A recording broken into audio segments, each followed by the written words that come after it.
ഇമാം നസായി റഹ്മത്തുള്ളാഹി അലൈഹി അദ്ദേഹത്തിൻ്റെ സുനനിൽ ഉദ്ധരിക്കുന്ന കുറ്റമറ്റ മറ്റൊരു ഹദീസിൽ നമുക്ക് കാണാം, അബൂ ഇയാസ് മുആവിയ ഇബ്നു ഖുറ അദ്ദേഹം തൻ്റെ പിതാവിൽ നിന്ന് ഉദ്ധരിച്ചുകൊണ്ട് പറയുകയാണ്, ഒരിക്കലൊരു വ്യക്തി അന്ന റജുലൻ അത്തൻ നബിയ സല്ലല്ലാഹു അലൈഹി വസല്ലം വമഅഹു ഇബ്നുൻ ലഹു ഫഖാല ലഹു അതുഹിബ്ബു.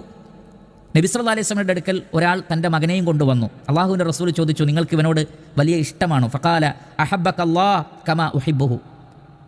ഞാൻ ഈ മോനെ സ്നേഹിക്കുന്നത് പോലെ അള്ളാഹു നിങ്ങളെയും സ്നേഹിക്കട്ടെ എന്ന് പറഞ്ഞാൽ അത്രയും സ്നേഹമുണ്ട് എന്നാണ് പറഞ്ഞത്. ഫമാത, പക്ഷേ ആ കുട്ടി പിന്നീട് മരണപ്പെട്ടു. ഫഫഖദഹു, അള്ളാഹുവിൻ്റെ റസൂൽ സല്ലല്ലാഹു അലൈഹി വസല്ലം ആ കുട്ടിയെ കാണാതായപ്പോൾ, ഈ വ്യക്തിയുടെ കൂടെ കാണുന്ന കുട്ടിയാണ്, പിന്നീട് കാണാതായപ്പോൾ ഫസഅല അൻഹു, ആ കുട്ടിയെക്കുറിച്ച് ചോദിച്ചു. ഫഖാൽ, അപ്പോൾ പറയപ്പെട്ടു ആ കുട്ടി മരണപ്പെട്ടിട്ടുണ്ട് എന്ന വിഷയം നബി സല്ലല്ലാഹു അലൈഹി വസല്ലമക്ക് അറിയിപ്പ് ലഭിച്ചു. അപ്പോൾ അള്ളാഹുവിൻ്റെ റസൂൽ ആ പിതാവിനോട് ചോദിച്ചത്, മാ യസുറുക അല്ലാ തഅതിയ ബാബൻ മിൻ അബ്വാബിൽ ജന്നതി ഇല്ലാ വജദ്തഹു ഇൻദഹു യസ്അ യഫ്തഹു ലക്. താങ്കൾ നാളെ ഖിയാമത്ത് നാളിൽ മഹ്ശറിൽ സ്വർഗത്തിൻ്റെ ഏത് വാതിലിൻ്റെ അടുക്കലേക്ക് ചെന്നാലും അതിലൂടെയെല്ലാം ഓടി വന്ന് നിങ്ങളെ കാത്തുനിന്ന് നിങ്ങളെ കൈപിടിച്ച് നിങ്ങൾക്ക് വേണ്ടി വാതിൽ തുറന്നു തന്ന് നിങ്ങളെ സ്വർഗത്തിലേക്ക് നിങ്ങളുടെ മക്കൾ കൊണ്ടുപോകുന്നതിന് നിങ്ങൾ ഇഷ്ടപ്പെടുന്നില്ലേ? എങ്കിൽ സന്തോഷിച്ചു കൊള്ളുക, സ്വർഗത്തിൻ്റെ വാതിലിൽ അവർ ഉണ്ടാകും, നിങ്ങളെ കൈപിടിച്ചവർ സ്വർഗത്തിലേക്ക് കൊണ്ടുപോകും, സങ്കടപ്പെടേണ്ടതില്ല എന്ന് നബി സല്ലല്ലാഹു അലൈഹി വസല്ലമ പറഞ്ഞു കൊടുക്കുകയാണ്.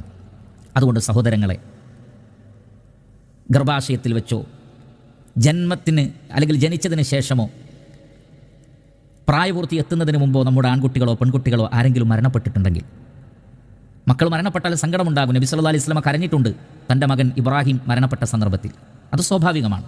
എന്നാൽ അതിനപ്പുറത്ത് ആ സങ്കടത്തെ ദുഃഖത്തെ ഇല്ലാതെയാക്കുന്ന വളരെ വലിയ ചില സന്തോഷങ്ങളുണ്ട്, ആഹ്ലാദങ്ങളുണ്ട്. ആ ആഹ്ലാദത്തിൽപ്പെട്ടതാണ് നമ്മുടെ മക്കൾ, മരണപ്പെട്ട മക്കൾ. ഇബ്രാഹിം നബിയുടെയും സാറയുടെയും കൂടെ റളിയല്ലാഹു തആല അൻ വസല്ലല്ലാഹു അലാ ഇബ്രാഹിം, അവരുടെ കൂടെ സ്വർഗത്തിലാണ്.